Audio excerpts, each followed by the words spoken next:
video, I'm going to teach you how to integrate Zapier with Google Sheets to automatically send data from other apps. If you're tired of copying and pasting updates into a spreadsheet, this walkthrough will show you how to set up a no-code automation that adds rows to Google Sheets whenever something happens in another app. Start by going to Zapier.com and logging in. From the dashboard, choose Create, then select Zap under Start from Scratch.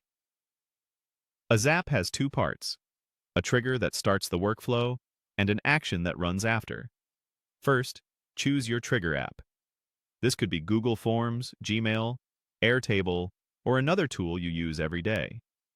Next, pick the trigger event that should kick things off, such as new form response or new record.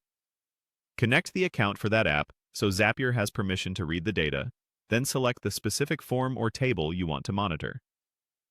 Run Test Trigger to pull in a sample. Seeing real example data here is important because you'll use it to line up fields later and confirm the connection is working. Now add the action. Click Add Action, search for Google Sheets, and select it. For the action event, choose Create Spreadsheet Row. This tells Zapier to add a new row when the trigger fires. Connect your Google Sheets account, then pick the spreadsheet and the exact worksheet where you want the data to land. Make sure your sheet already has clear column headers. The headers will appear as fields you can map to.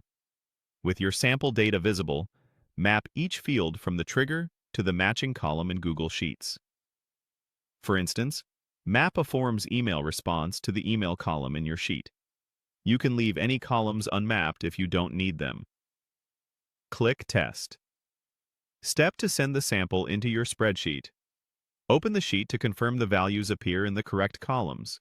If everything looks good, click Publish to turn the Zap on. From now on, every new matching event in your trigger app will create a fresh row automatically. To keep an eye on things, check Zap History.